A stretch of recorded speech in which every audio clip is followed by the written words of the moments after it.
تو یہ ساری چیزیں اس بات کی طرف اشارہ کر رہی ہیں کہ جنگ ہونے والی ہے اور صورتحال بہت زیادہ گڑبڑ ہے۔ چنانچہ آپ یہ ایک اور خبر دیکھیں، ترک صدر رجب طیب اردوان نے جرمن صدر سے فون پر بات کی ہے۔ جو میرے سامنے رپورٹ موجود ہے کہ ترک صدر رجب طیب اردوان نے جرمن صدر کو کہا ہے کہ اگر ایران کی جنگ بند نہ ہوئی تو یورپ اور زیادہ کمزور ہو جائے گا۔ ایران کی جنگ جاری ہونے سے یورپ کی اکانومی تباہ ہو رہی ہے، یورپ کمزور ہو رہا ہے۔ یورپی ممالک امریکہ پر پریشر ڈالیں، دباؤ ڈالیں اور اسرائیل پر دباؤ ڈالیں کہ وہ ایران کی جنگ کو ختم کرے، بند کرے، کیونکہ ایران کی جنگ سے یورپ بھی کمزور ہو رہا ہے، مشرق وسطیٰ اور پوری دنیا متاثر ہو رہی ہے۔ ترکی کے صدر رجب طیب اردوان نے ایران کے اعلیٰ حکام سے فون پر رابطے بھی جاری رکھے ہوئے ہیں اور ترک وزیر خارجہ حاکان فیدان کے بھی رابطے جاری ہیں۔ رپورٹس بتا رہی ہیں کہ ترکی نے ایران کے ساتھ کھڑے ہونے کا اعلان کر رکھا ہے اور امریکہ اور اسرائیل کو کہا ہے کہ یہ جنگ اگر بند نہیں ہوگی تو اس کا نقصان سراسر امریکہ کو ہوگا اور فائدہ اسرائیل کو ہوگا۔ اسرائیل چاہتا ہے کہ آگ بلتی رہے، جلتی رہے، آگ بھڑکتی رہے اور آگ کی وجہ سے نقصان آس پاس کے ملکوں کو ہوتا رہے۔ تو ترکی نے کہا ہے کہ ہم ایران کی حمایت اور مدد جاری رکھیں گے اور اس جنگ کو بند کرانا لازمی ہے، ضروری ہے۔ اس کے علاوہ فائنینشل ٹائمز، یہ برطانوی میڈیا ہے، اس پر ایک رپورٹ چھپتی ہے جس میں مشہور امریکی سابق اسٹیٹ ڈپارٹمنٹ کے مشیر اور صحافی تجزیہ کار ولی نصر کا بیان بھی نشر ہوتا ہے کہ پاکستان کے عالمی چیف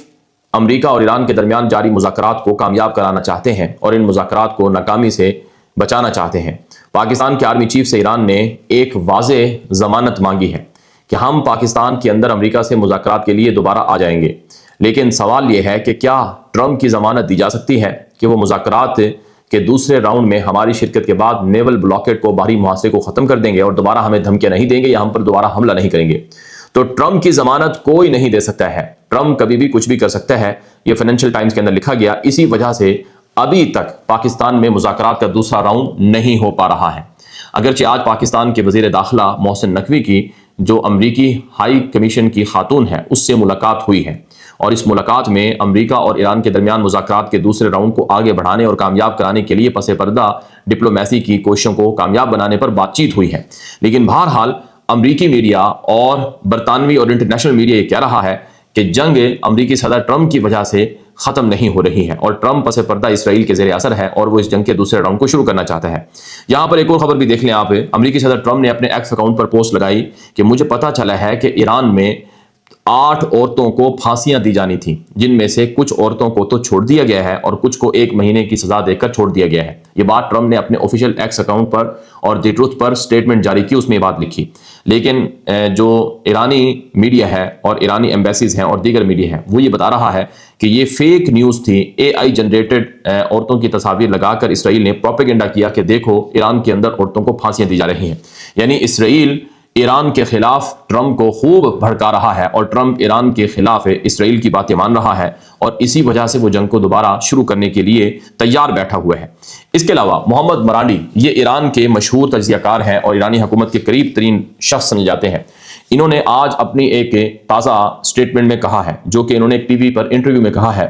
کہ اگر جنگ ہوئی تو پوری دنیا کی اکانومی اس مرتبہ بند ہو جائے گی۔ اگر جنگ امریکہ نے دوبارہ شروع کی تو صرف امریکہ ہی نہیں، اسرائیل ہی نہیں، بلکہ پوری دنیا کی اکانومی کو ہم بند کر دیں گے۔ پہلے ہی آبنائے ہرمز کی بندش سے، اسٹریٹ آف ہرمز کی بندش سے پہلے ہی جو دنیا کا 20% تیل ہے وہ ختم ہو چکا ہے۔ جو 8 گلف نیشن ہے، عرب ملک ہیں، ان کی اکانومی تباہ ہو چکی ہے۔ کویت، بحرین، سلطنت عمان، سعودی عرب، UAE اور قطر، یہ 6 ملک ہیں۔ اس کے علاوہ عراق اور خود ایران بھی، یہ 8 ملک ہیں جن کی اکانومی اس کی وجہ سے، آبنائے ہرمز کی وجہ سے، اس جنگ کی وجہ سے تباہ ہو رہی ہے۔ اور پھر پوری دنیا کے اندر تیل کی قلت ہے، کمی ہے، اور پوری دنیا میں تیل نہ ہونے کی وجہ سے مہنگائی ہے اور پوری دنیا متاثر ہے۔ اور اگر جنگ دوبارہ شروع ہوتی ہے تو ایران نے پلاننگ کر رکھی ہے کہ اب ہم ریڈ سی کو بھی بند کر دیں گے، باب المندب کو بھی بند کر دیں گے۔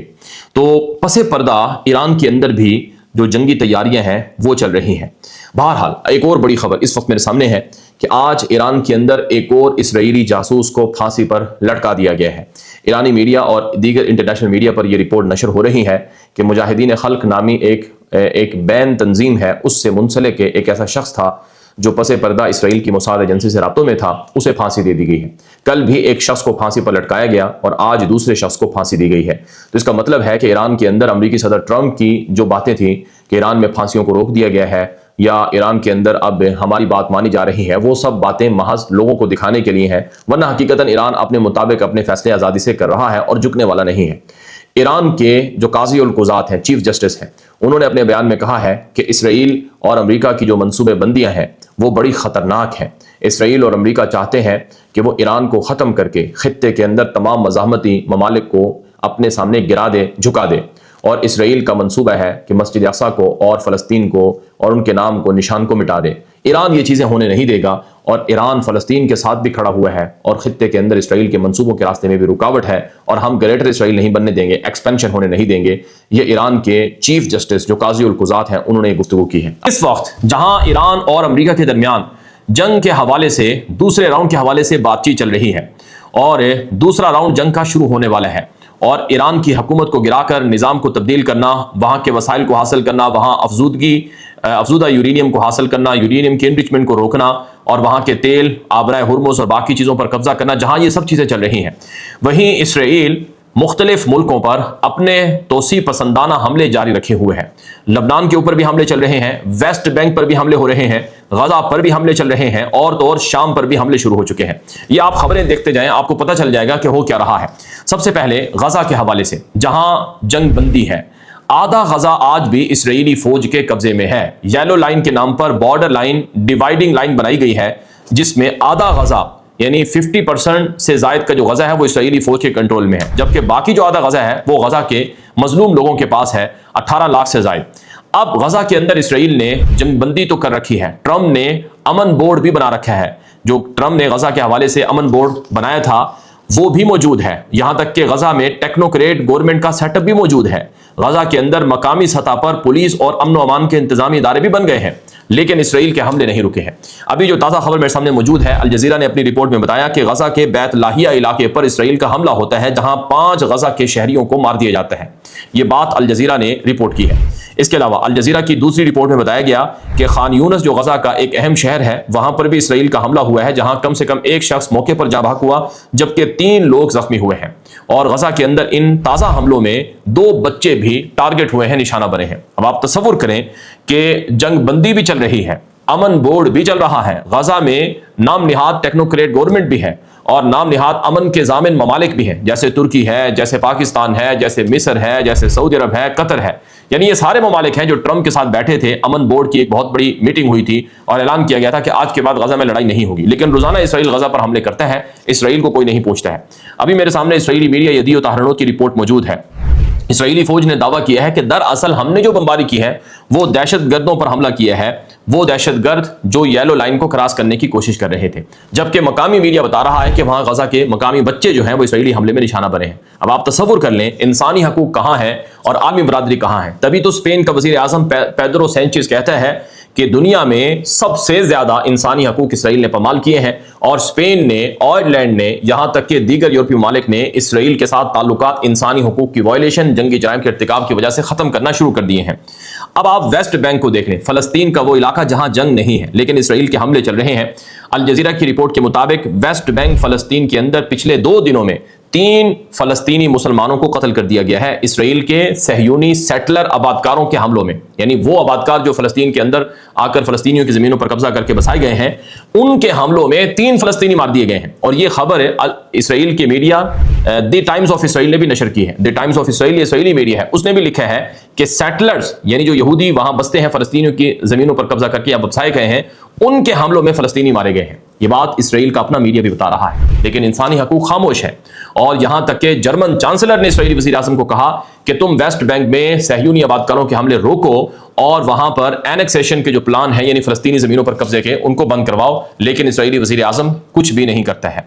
اب یہاں پر اسرائیل کے متشدد جو صہیونی وزیر خزانہ ہے سموٹرچ، اس کا بیان آپ دیکھ لیں۔ سموٹرچ کا تازہ بیان سامنے آتا ہے، یہ اسرائیل کا وزیر خزانہ ہے، نیتن یاہو کا اتحادی ہے اور اہم مذہبی کٹر پسند یہودی جماعت کا یہ اہم کرندہ ہے۔ اس نے بیان میں کہا ہے کہ فلسطینی جو ہیں یہ شر کا محور ہے اور شر کے محور کا جز ہے، یعنی جتنا بھی شر اور برائی دنیا میں ہے ان میں سے ایک فلسطینی بھی ہے۔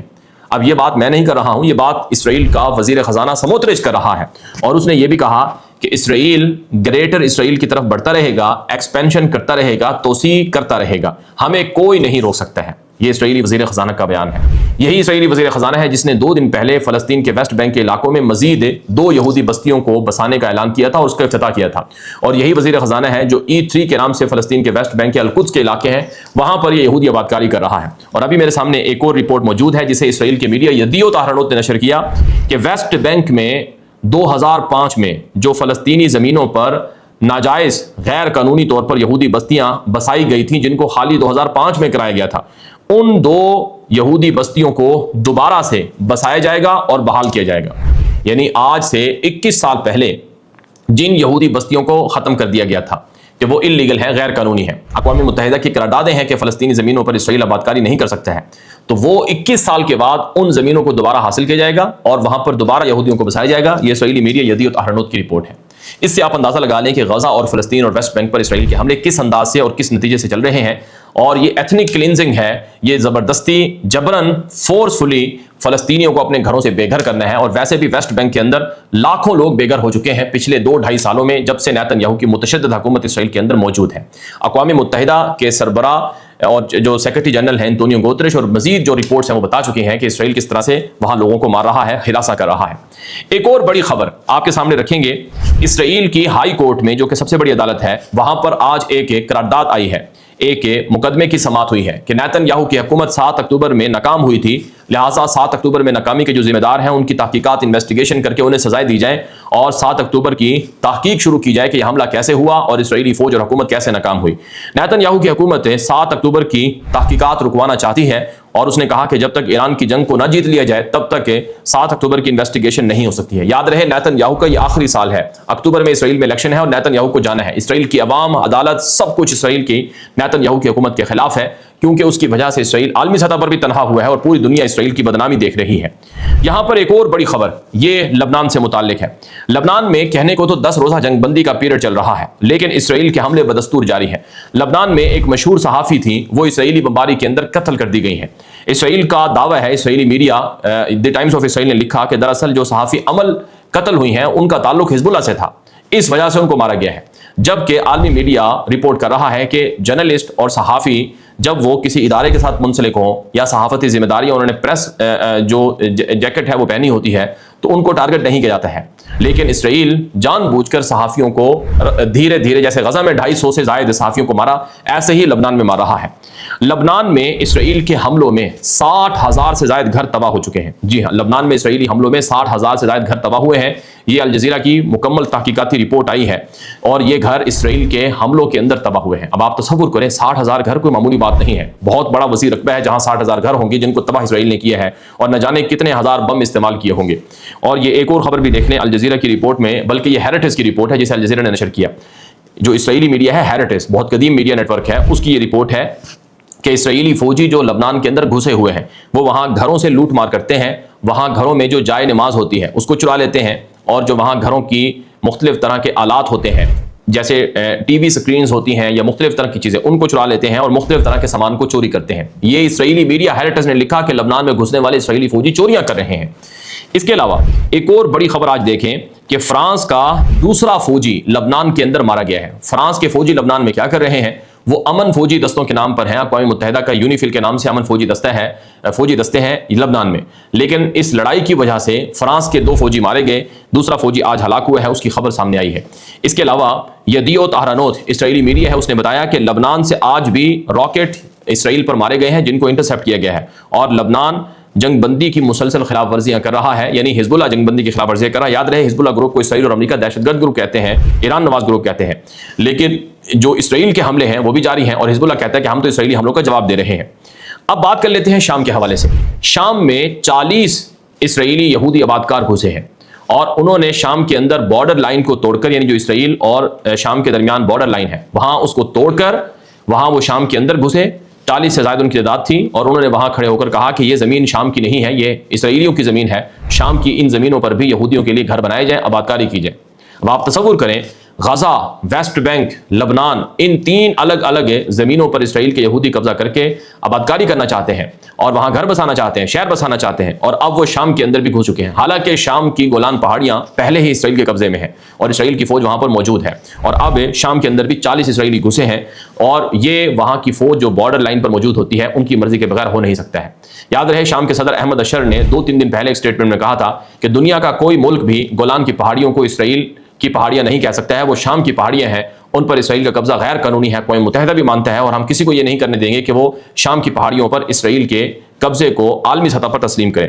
اس کے علاوہ شام کے اندر سے امریکی فوجیں فرار ہو چکی ہیں۔ آج کی ایک اور خبر ہے کہ شام کا مشہور فوجی اڈا تھا پالمیرا کے نام سے، پالمیرا بیس سے، جو امریکی فوج کے وہاں سے نکلنے کے بعد خالی ہو گیا ہے، اور شام کا یہ انتہائی اہم ترین فوجی اڈا تھا، T4 کے نام سے بھی ہے۔ بتایا جاتا ہے کہ یہ فوجی اڈا اب ترکی نے اپنی کنٹرول میں لے لیا ہے۔ ترک فوجیں شام کے اندر پہلے بھی موجود ہیں اور اب بڑھ رہی ہیں، اور جتنے فوجی اڈے امریکہ نے خالی کیے ہیں وہ سارے ترک فوج کے پاس آ چکے ہیں۔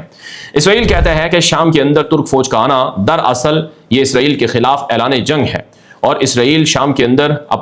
ترکی شام کے اندر اپنی فوجیں لا کر دراصل اسرائیل کے خلاف جنگ کا اعلان کر رہا ہے، اور ترکی شام کی فوج اور حکومت کے ساتھ مل کر اسرائیل پر حملوں کی پلاننگ کر رہا ہے۔ اسی وجہ سے ترکی کو اگلا ٹارگٹ اسرائیلی میڈیا پر ڈکلیئر کیا جا رہا ہے کہ ہم نے ترکی کو نشانہ بنانا ہے، ترکی کو ٹارگٹ کرنا ہے۔ ایران کے بعد اگلا نمبر ترکی ہے، لیکن ترکی یہ کہتا ہے کہ جو کمزور ملک ہیں، جو اسرائیل کا مقابلہ نہیں کر سکتے ہیں، ہم ان کی مدد کر رہے ہیں، ہم ان کی حفاظت کر رہے ہیں، اور گریٹر اسرائیل یا ایکسپینشن کا جو پلان ہے اسرائیل کا وہ پورا ہونے نہیں دیا جائے گا۔ وہ ایک وہمی خواب اور خیال ہے جس کو ہم پورا ہونے نہیں دیں گے۔ آخر میں ایک اور بڑی خبر آپ سامنے رکھیں گے کہ شام کے صدر احمد اشر نے دورہ کیا ہے عرب ملکوں کا، اور کئی عرب ملکوں کے دورے پر انہوں نے شام کے حوالے سے معاشی اور دیگر تعلقات کو انہینس کرنے کا وعدہ لیا ہے۔ بالخصوص سعودی عرب کے ولی عہد سے ان کی ملاقات ہوئی، پھر قطر کے بادشاہ سے ان کی ملاقات ہوئی، اسی طرح سے ان کا تیسرا دورہ UAE کا سامنے آ رہا ہے۔ جنگ کے دوران شامی صدر کا دورہ عرب ملکوں کا ایک خاص پیغام رکھتا ہے۔ اگرچہ شام نے اعلان کیا ہے کہ ہم ایران کے اوپر حملے کے خلاف ہیں اور ایران کے ساتھ ڈپلومیسی سے معاملات حل کرنے چاہیے، لیکن ابھی تک شام اور ایران کے درمیان تعلقات معمول پر نہیں آئے ہیں۔